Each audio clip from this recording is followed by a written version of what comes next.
Wonderful. All right, thanks everyone. Thanks for joining our webinar today. We're excited to talk with you and also hear from you about peak demand management and more about what it is and how it can serve your community, especially this summer.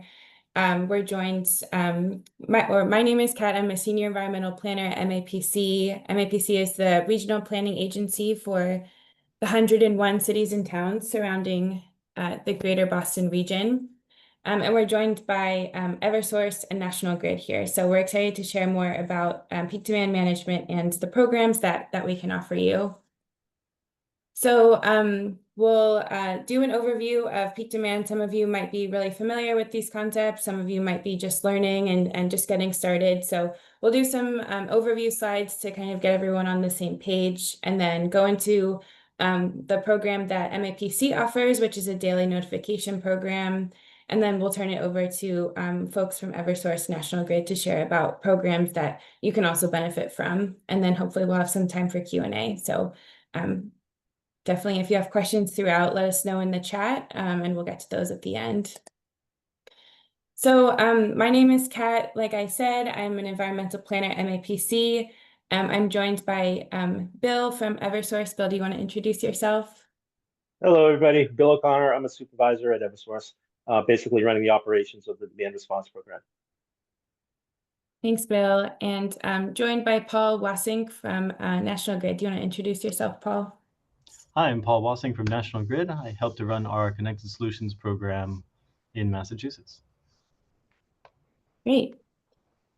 So I wanted to start out today with a poll to kind of get a sense of where everyone is at and just kind of get a little sense of where you're at in peak demand management and also who you are. So I just launched a poll. If there's any issues with it, let me know, but just 2 questions and then I will share that. So the first question is, did you reduce demand last summer either to lower capacity charges or participate in a demand response program? And then the second question is, if you did, in what types of buildings did you reduce demand last summer?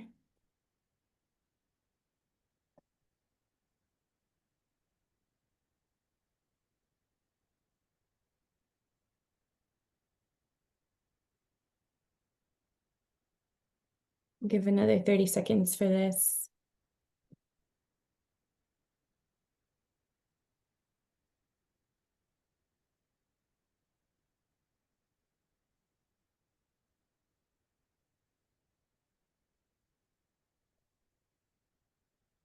Okay, so I just shared the results.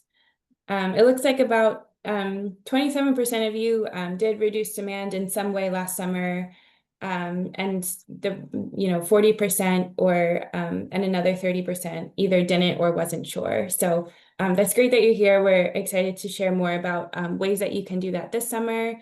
And then for folks who did last summer, it looks like some residential buildings were targeted, public school and commercial buildings, and some other. So thank you so much for answering that poll. That gives us a great idea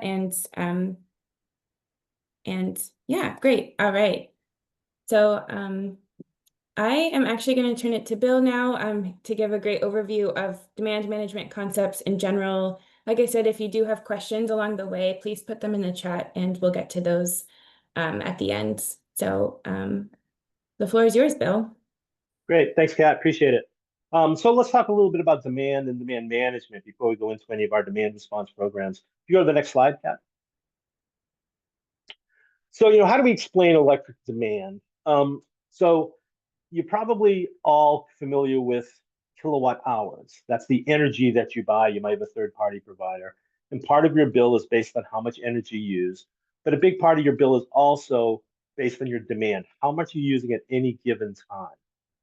So electricity is flowing through the power supply into your homes and businesses.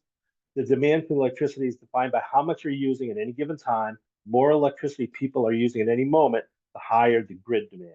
So if you imagine it's a hot summer, everyone's air conditioning is going at home and in businesses, that's when the grid is going to use its most power typically. You have a lot of cooling demand. Later in the afternoon, it's a hot sunny day. Yes, there is solar that helps take some of it off, but that's when the highest demand is going to be. If you go to the next slide. So kind of a little bit of a definition. So the main difference between kilowatt hours and kW is what they measure. So a kilowatt measures the power at any given time. A kilowatt hour is the measure of the total energy, kilowatts times hours. Let's say you're looking at a 100-watt light bulb. Well, if you use a 100-watt light bulb, which is 0.1 kilowatts, kilowatt being 1,000 watts. So a 100-watt light bulb is 0.1 kilowatts, and you use it for 1 hour, you've used 0.1 kilowatt hours. And the math is kind of as simple as that. But both play a big role because for a utility, it doesn't matter to us how much time you're using that amount of energy, but how much you use at a maximum. If we've got to put in poles and wires to deliver that much energy to your building, whether you use that much once a month or you use it all the time, it's the same amount of infrastructure to transmit and distribute the energy to those sites. You have the next slide. So what does a typical building look like through the day? This happens to be a sports type of an arena where the lowest part is kind of obviously at midnight, and it starts to have a low base load of energy use during the night. It starts to increase during the day. This particular one has concerts, things like that at night. So it makes sense that come late afternoon, early evening is when they're going to peak. You have a concert going on, the concert ends, the event ends. You get a dramatic drop in your demand kind of late in the night, 11 o'clock, whatever. And now you kind of coast through the night for the next day. So that's kind of what a typical demand curve might look like for that type of a scenario. If you go to the next slide, these are just kind of general typical loads. So if you look at the blue, which is a residential load, you'll notice that it increases late in the afternoon through early evening. That makes sense. You're getting home, you're turning things on, you're turning on your AC, you got home from work. For the CNI side, you'll notice that come 5, 6, 7 o'clock, those buildings are turning on, air conditioning is coming on, they're starting to cool down those buildings. It gets higher and higher as the day goes on through the sun. Come the 3, 4, 5 o'clock time frame, they're starting to shut down. People are starting to go home. So then it kind of drifts off through the evening as people are leaving the building, getting to the point where at your base load, the minimum you use anytime later in the day. So there's just kind of a little comparison about what the demand profile might look like for commercial buildings versus residential. You go to the next slide, Kat. This is what we call a load duration curve. And at the bottom, these are the 8760. That's how many hours are in a year as we go from zero on the left to the 8760 on the right. And on the left-hand side, this particular one has a range of 0 to 400 kW. So what this is saying is about basically all the time over on the right-hand side, that site is using 100 kW all the time. Night load, kind of everything. As operations start, as weather starts to increase, you get less and less of those hours. You start to move to the left on this graph, where you get to the point that I like to refer to as the hockey stick on the far left-hand side. And often what happens is 1 or 2% of the time of the year, you might be adding 20 or even 30% on your demand. And that demand can be very expensive. Granted, a lot of this time might be because of hot weather and you need air conditioning at that time. But maybe there are things you can do to offset that a little bit when you have a high air conditioning load. Maybe there's something else you can move to a different time of day so that they're not both running at the same time. That would help you lower your demand and then your demand charges. Go to the next slide. So these are just some miscellaneous pieces of an electric bill. So if we look at the top here, these are the kilowatt hours. So during the peak time, and I think you probably all have heard of on-peak and off-peak times, the peak times is typically in the ballpark of 6 a.m. to 6 p.m. That's kind of when you use most of the energy. And then off-peak is nighttime and through the evening. So this particular site had 16,000 kilowatt hours during the peak time that month, 3,000 kilowatt hours during the off-peak time. Makes sense, they don't use as much energy at night. But when you look at the peak kW, this site has a peak of 315 kW. That's for a 15 to 30 minute window during the month That's the most energy they've used in that one short period of time, the entire month. It happened at a certain time, at a certain date. There's also the off-peak KW, which doesn't typically come into play as much. So they're going to be billed on their total kilowatt hours, which would be the 16,000 plus the 3,000, about 19,000 kilowatt hours at a certain rate. And then they're going to be billed on their demand of that 315 kW at a certain rate. So if you go to the next slide.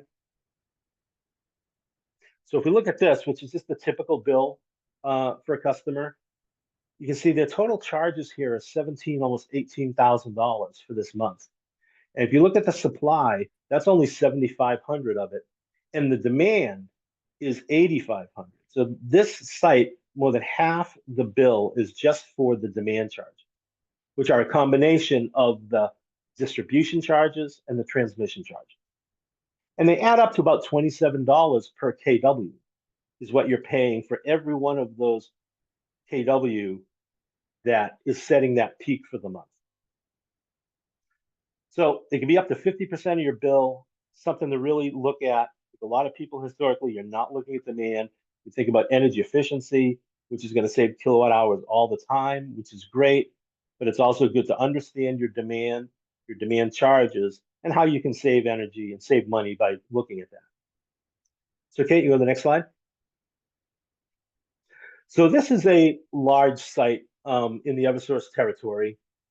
Won't tell you which one it is, but this is their profile of how they're using energy through July and August of last summer.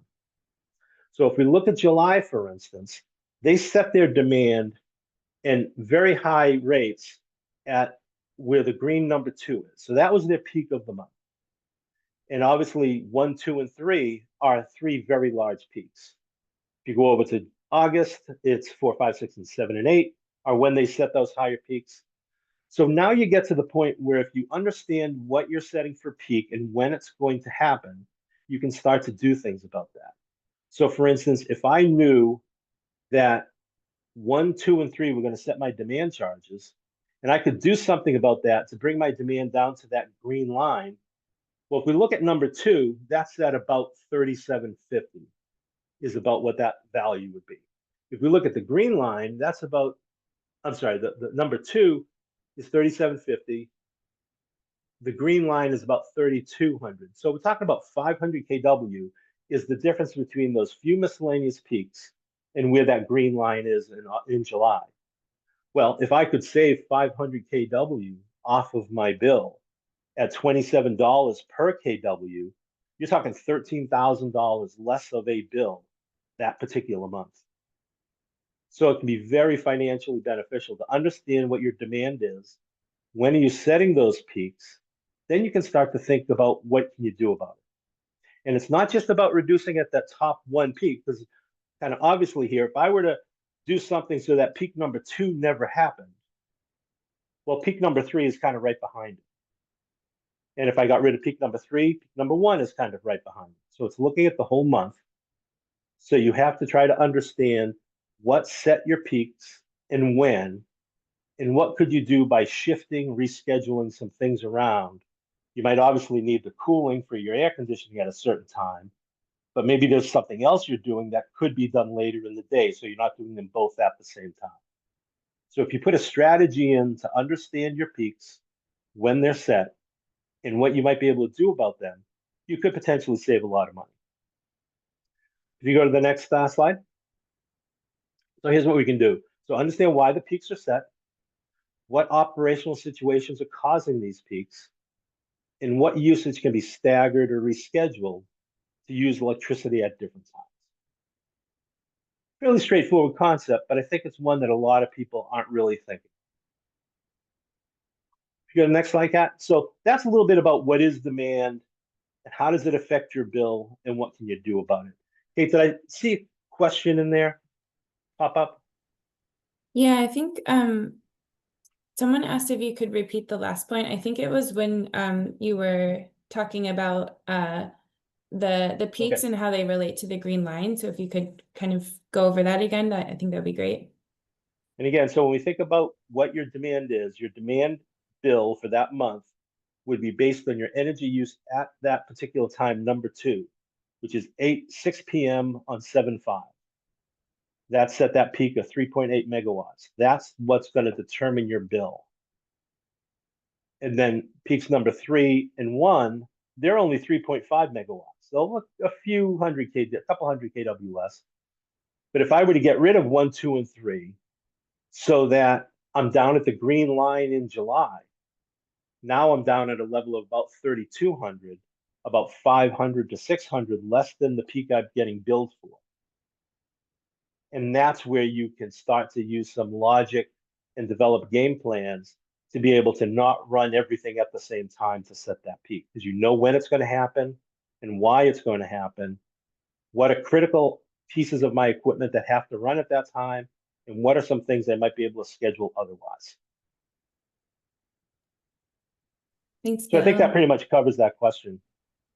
Great. So if no questions right now, if you have any more, throw them in the chat. If not, we'll give it to Kat to kind of start going through the next section.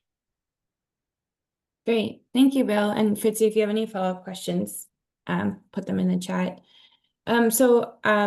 Bill kind of introduced the concept of peak demand. And so now we'd like to go through a little bit about what you can do, what services are out there, and how you can manage your demand throughout the summer. So MAPC offers a peak demand notification program. This is free to anyone to sign up. This is, a part of a technical assistance support that we provide. So we'll drop the sign up links in the chat, but a little bit more about what this program is. Going off of Bill's slides, this graph is from ISO New England and shows the energy use by year over the last decade or so, and the peak demand is the dark blue line.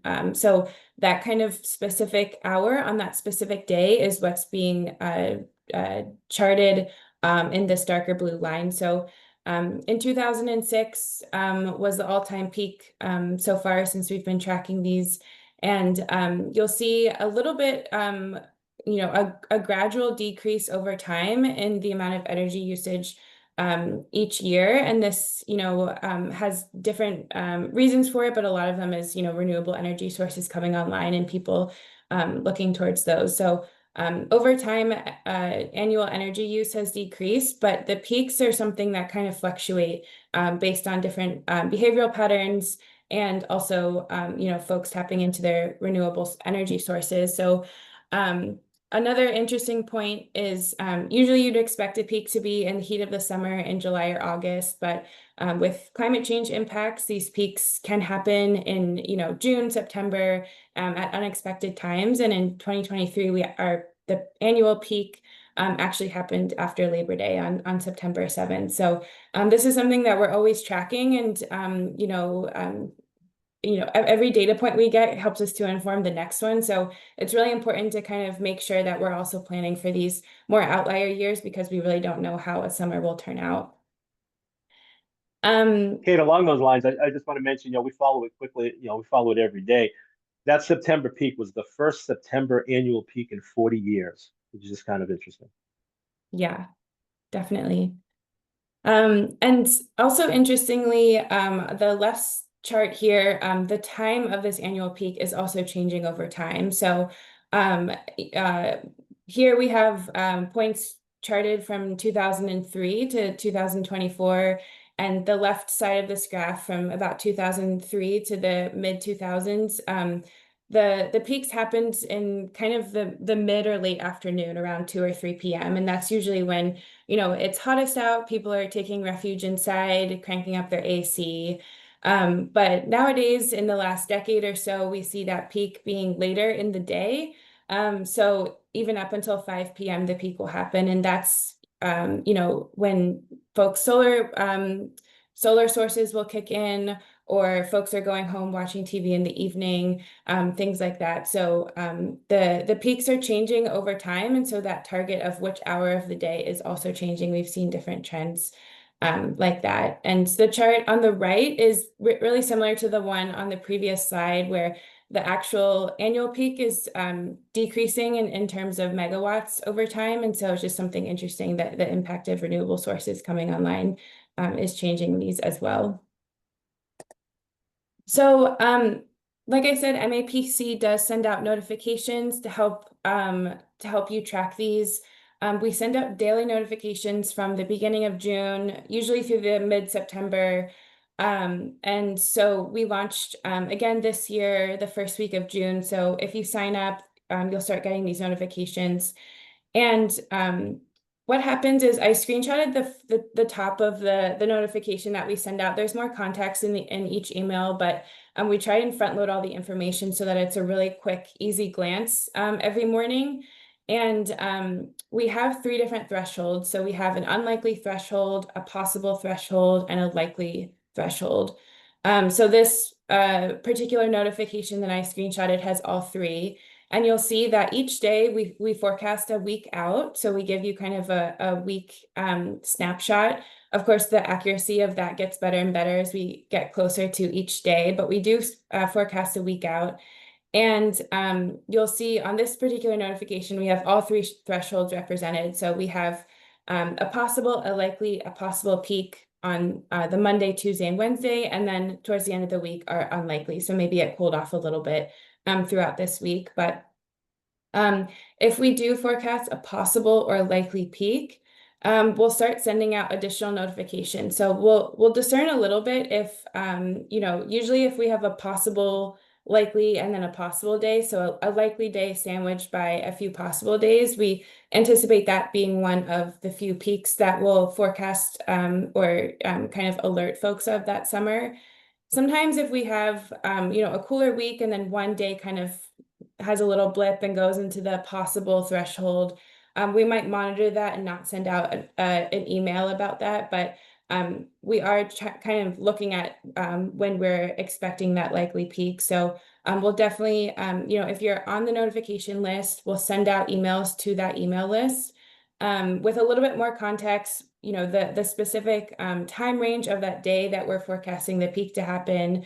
And we'll give you some action items of things to kind of start looking for, ways to load shed, things like that. So we'll send out more context in those additional emails when we are seeing a possible or likely peak. So if you see one coming up, we're definitely monitoring it, and we'll send out more information as those come up.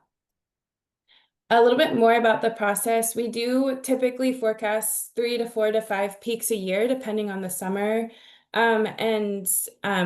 Each peak that happens, we'll use that, the energy used on that day as the next minimum threshold for the fall, for, the rest of the summer. So we'll keep tracking the peak, and we do expect to forecast 3 or 4 peaks throughout the year. Of course, there's only one actual peak, but we suggest kind of, keeping aware of when we do forecast peaks, so that, so that you're doing and kind of actioning on those notifications, and that you'll be sure to decrease your demand during that time frame.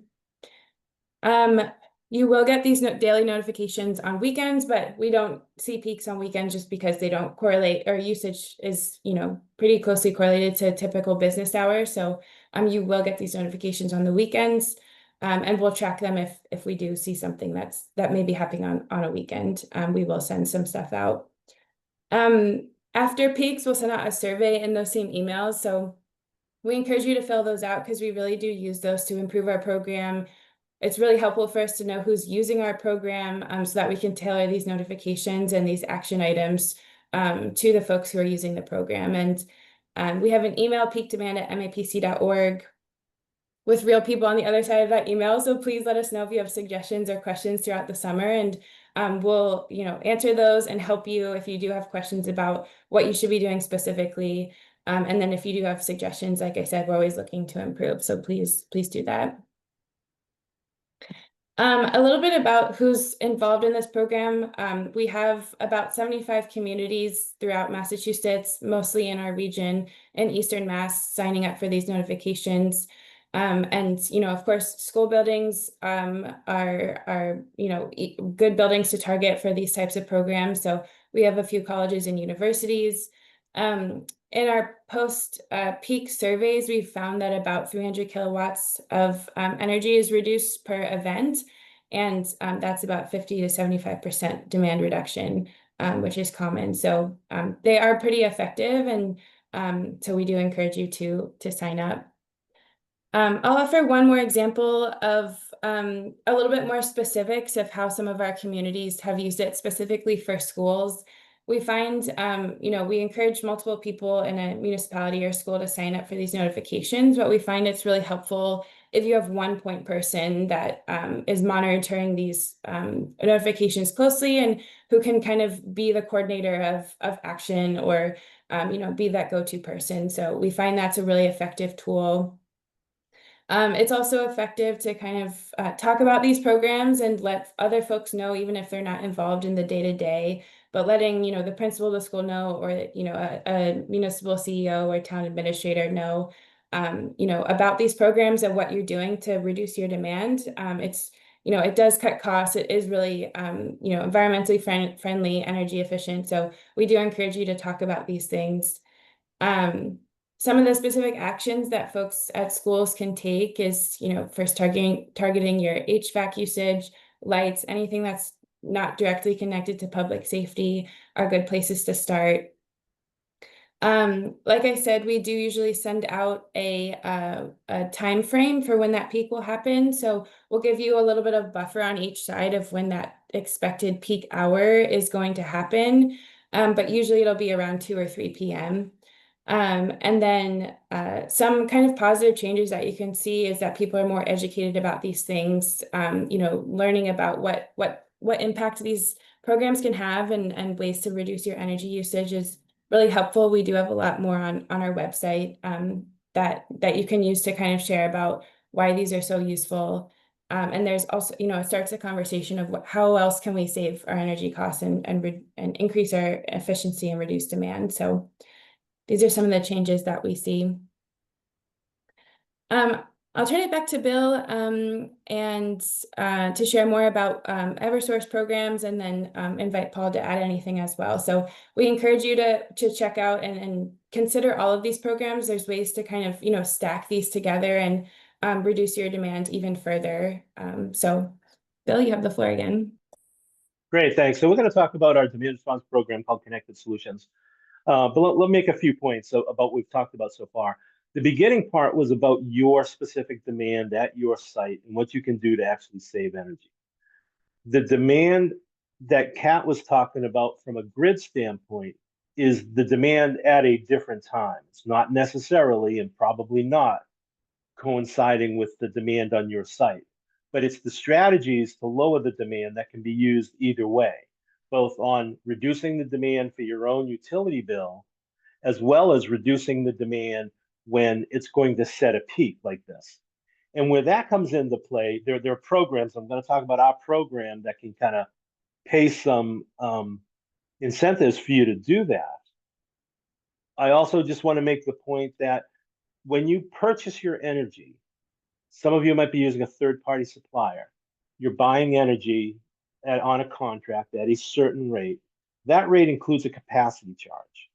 And that capacity charge, called your ICAP charge, your ICAP for the next year, that rate is determined by what your site demand is at the time when the grid sets its annual peak.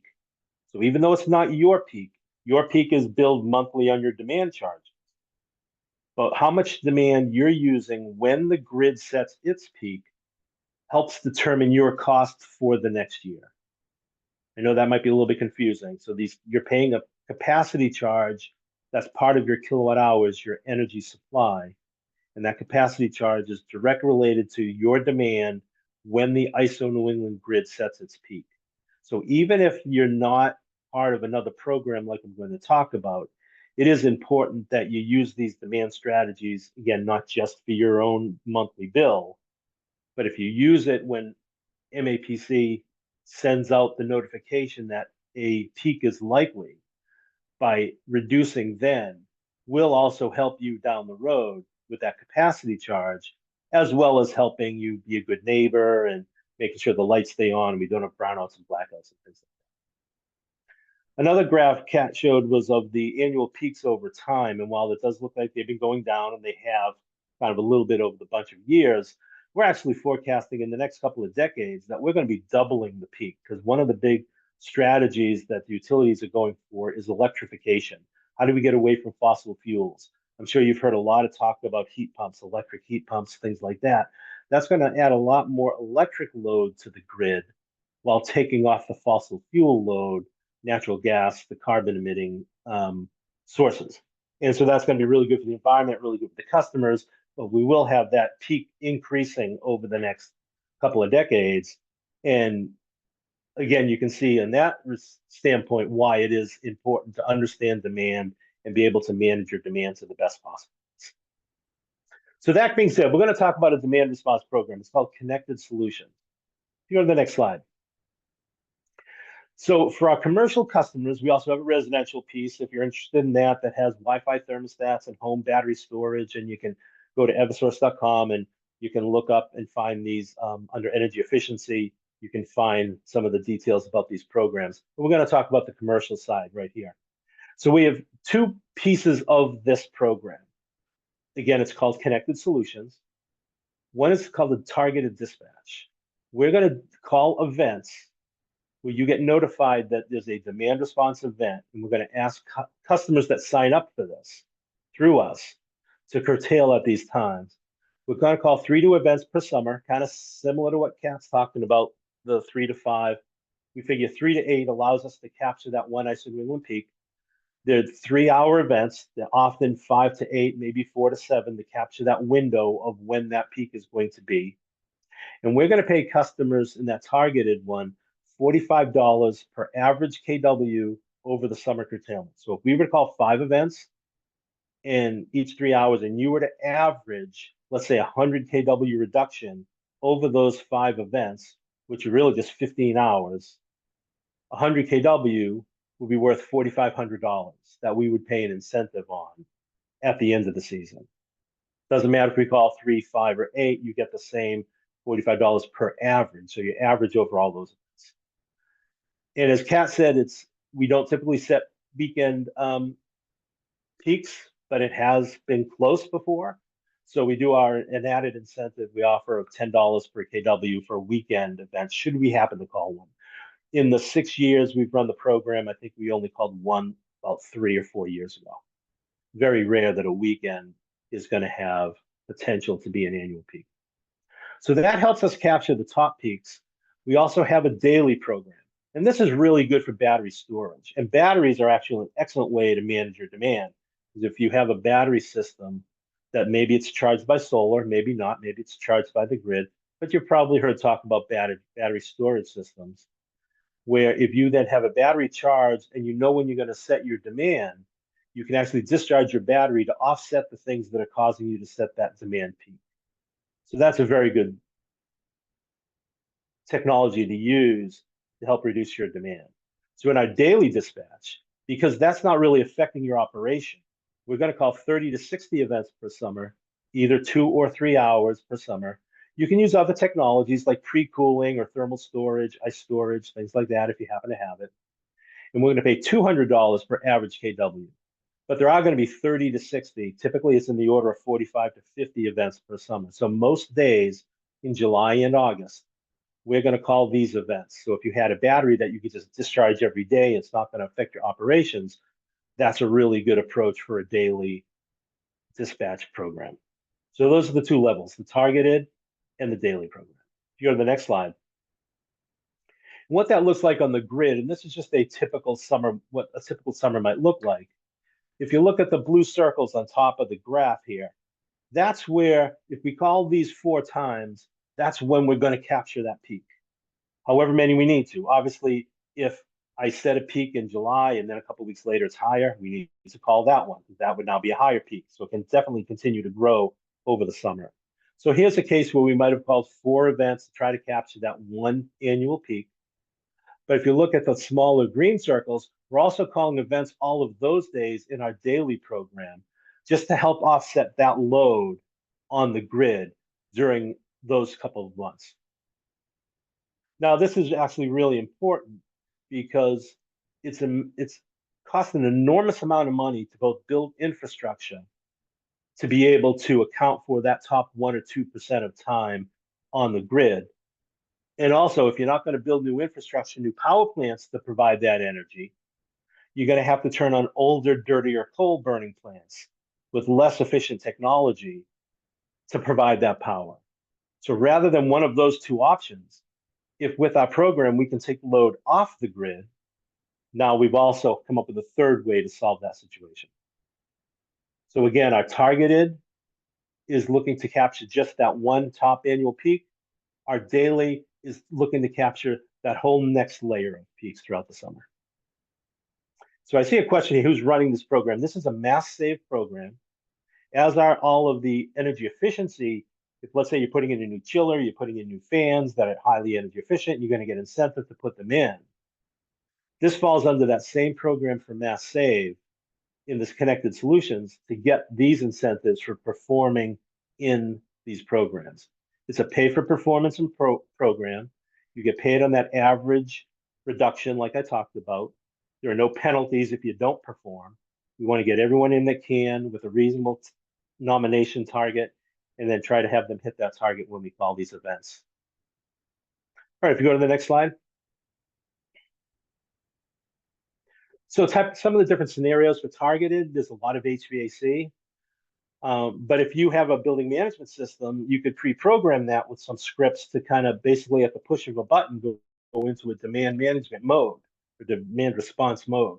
Let's say you had a large school that had 100 unit ventilators. Well, you don't want to go to every one and change the temperature, but you could pre-program your BMS to say, when I'm in this event for a period of time, raise every temperature in the building 2 degrees or 3 degrees or whatever works for you. You could slow fans down. You could change a process that you're doing, maybe some lighting.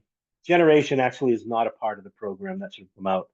We actually got rid of generation because we don't want to add more fossil fuel generation and carbon emissions in the reduction as part of our program. So fossil fuel generation is no longer allowed. On the daily scenarios, like I said, batteries, thermal storage, industrial freezers, things like that can be really good. If you notice next to batteries, it says no baseline. Back to targeted, how we determine your performance, and there's another slide that talks about this a little better, is we look at a 10-day baseline. How much energy are you usually using during a weekday at a certain time? We create a baseline. Then we look at the reduction on your meter at the time of the event. And that's when where your performance is calculated. We don't use baselines for batteries simply because a battery is a great tool to be able to manage your demand. We don't want you to manage your demand and have that then reduce your performance in our program. We want you to use the battery whenever you can for both demand, ICAP, and demand response program dispatches. All right, if you go to the next slide. So what did we do last year, for instance? So last year we had kind of an anomaly we called an events. So here are events. If you look across the very top, we have our targeted, our residential batteries, our daily program, our thermostat program, and actually the peaks hit. And the blue bars are weekends. So you can see at the beginning, actually June 20th, we called an event because it was 23,200. That could have been the peak. As it turned out, it wasn't. As we got into July, in that July 15th, 16th, 17th week, we called 3 different events because you never quite know if, we have a forecast from ISO New England. We get some other forecasts like the MAPC. We take weather into account. We're doing our best to use a crystal ball and try to figure out when we need to call the events for these peaks. We did call 3 in a row. And as it turned out, that Tuesday set the annual peak for that 24,255. But you can see down below with this little key, all the different days that we call these events. So if you go to the next slide, this is how that works. So this is actually a graph from ISO New England itself. This is on July 16th was the day that actually set the annual peak last summer. And when you look at the blue is the forecast, the orange is the actual. I kind of pulled that out with a bubble and drew a little estimated curve in red. You can see in this particular case, the forecast the day ahead, because we call these events the day before. The forecast actually was low. The actual was much higher than the forecast. But what you can see is when our event started at 4 p.m., you can see a significant drop right by the end of the bubble pointing over to the right. You can see that orange line drop right when we call our events. And that took, with all the different program administrators in New England, that took about 350 megawatts off the grid. 350 megawatts is an enormous amount of energy. So much so that you can actually see the drop in the whole ISO New England grid when our demand response events are called. And we just think that's a pretty cool, satisfying indication of the value of our programs. If you go to the next slide, I think this might be the last one. No, not quite. So a lot of times our customers work with what we call curtailment service providers. There are three main ones we use, CPower, Enel, and Voltus. There are others in there, and some of them are listed on our websites. And what's good about these vendors is they can help you enroll in a demand response program. They can also help you come up with your curtailment plan. What are we going to do during these events? They can help you with your capacity charges, like I talked about. And they can also get you in the full capacity market, which is an ISO New England program that does a similar kind of thing when there's an emergency that happens and the ISO calls for the full capacity market and prices hit a certain amount, they can actually make you money from there. So by working with these vendors, they can help you manage your demand and also make a few different revenue streams from it. If you hit the next slide, I think this is an animation. Those can actually stack on top of each other. So where our program, and that should say $45 because that changed this year from 35 to 45. Targeted dispatch at 45, you might make another 45 from the ICAP, you might make another 40 for the full capacity market. You can actually stack these revenues and make quite a bit of money based on your demand reduction. You go to the next slide. And so here's what an event might look like. So we create a baseline, which is the blue line. That's going to look at the last 10 days of your average use over time. It's going to do a little bit of a weather adjustment for the day of, because we're going to call these events on the hottest days, and it's obviously not fair to compare a 95-degree day to last week's 85-degree day. So it'll be a 10-day baseline with a weather adjustment to come up with a baseline. And then based on your meter, we're just looking at how much did you curtail during the event that we called. And it's going to look something like this. We would expect to see your usage drop throughout the duration of the event, and then kind of go back when everything started to come back on or speed back up. And that curtailment there is what your performance is based on that gives you the payment from our program. All right, I think that's my last slide. Yeah, maybe just go ahead and it was. So I hope that was helpful. So I see a question here. What's the payment process? Basically, if you're working through one of these curtailment service providers, we usually pay them and then they pay the customer, because they're also paying the customer some of those other stacking revenues that are not part of our program. We do have some direct customers that we pay directly.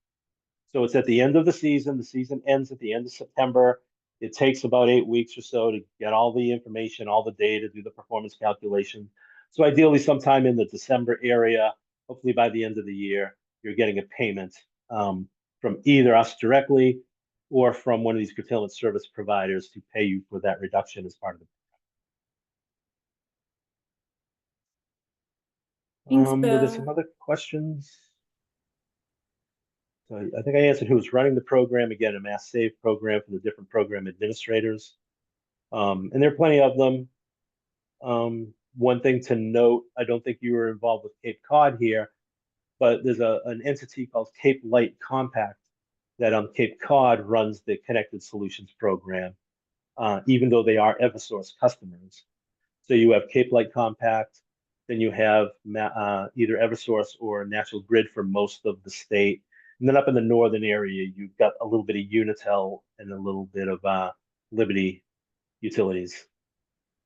But it's all under the Mass Save umbrella of programs. So that's it. Any questions or discussion? Happy to kind of dig a little deeper in anything if you want. And I'll turn it back to you, Kate. Great. And then I just wanted to open the floor quickly before questions. If Paul had anything you wanted to add, I know the programs are identical, so just want to invite you to add anything if you'd like. Yep. Again, I'm Paul from National Grid. I'm really just here to reiterate the point that this is not just Unitil.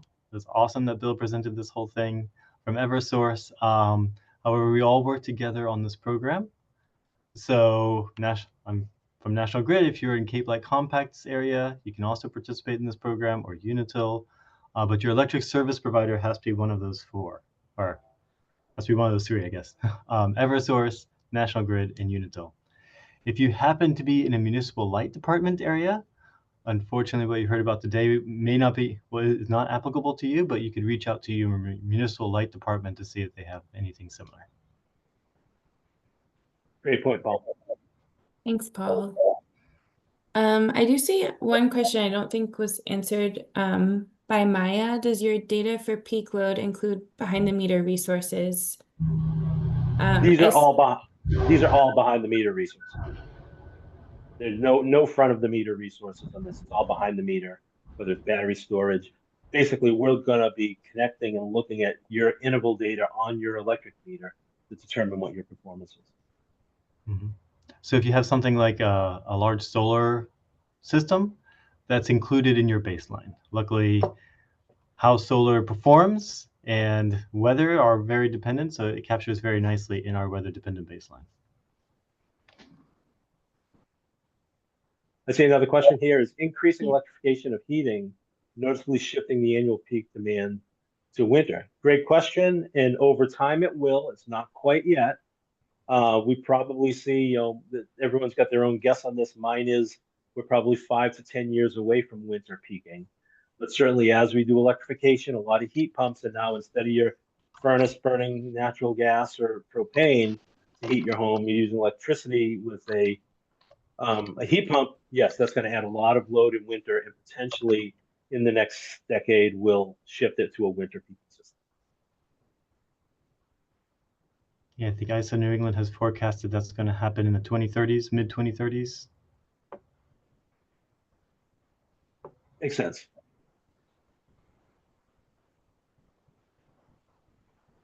We actually used to have a winter component to this, but it was deemed that it really wasn't providing any benefit at the time because you just get nowhere near the peak in the winter that you do in the summer. So we stopped that. Any other questions or discussions you want to have? Yeah, any other questions that we didn't answer? Let's see. Also, feel free to raise your hand and come off mute if you'd like to ask your question verbally rather than typing it.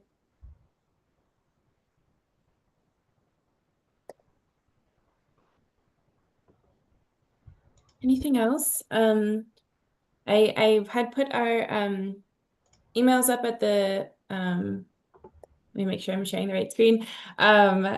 I've put our emails here too, so if you have any questions throughout the summer, I know Bill and Paul are willing to answer those, as well as you can forward them, any of them, to Peak Demand at MIPC, and if we're happy to answer any questions or forward them to someone who can.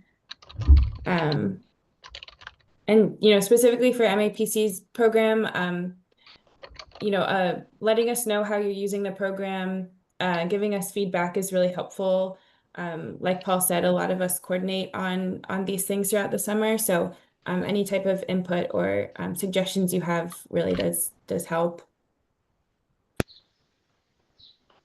Sorry, I had a quick question. My apologies. I'm in my browser and can't raise my hand. I didn't see, how does one sign up as a direct customer for the daily dispatch rather than going through one of the three providers? Well, they can reach out to us at Connected Solutions at eversource.com. Paul, I think you probably have a similar approach there.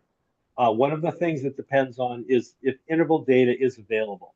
There are certain customers of certain sizes, the smaller ones, that they might not even have interval data that we can read. If that were the case, you'd have to go through a sub-metering approach to put a sub-meter in.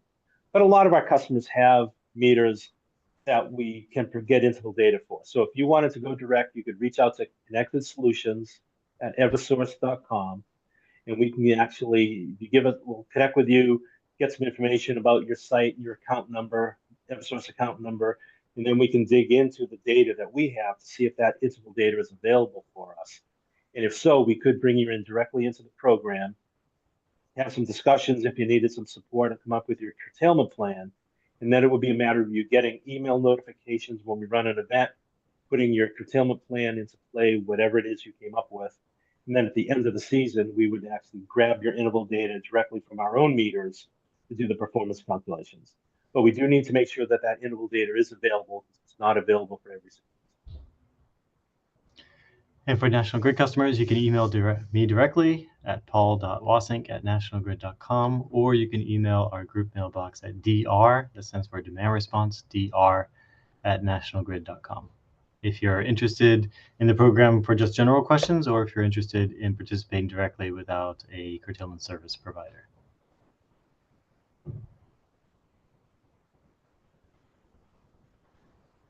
Thanks, Paul and Bill, for being so willing. All I'm right, happy to any do other it. questions? Go ahead, Bill. No, I was just kind of looking through the chat here to see if any other questions came in. I hope it was informative. I hope maybe you learned a little something and kind of think a little bit more about demand than historically just energy efficiency and kilowatt hours, as we kind of always have in the past. But it is becoming a pretty high focus. Great. I'm going to put one more link in the chat for folks. The sign up for the MIPC notifications. So sign up for those. They'll start. If you sign up today, they'll start. You'll start getting these notifications the next day. So please do. Great. Well, thank you all so much for joining. Like Bill said, we hope you learned a lot, and feel free to reach out as the summer starts to heat up. All right. Have a good day, everyone. Thank you, Kat. So long, everybody. Thanks. Bye.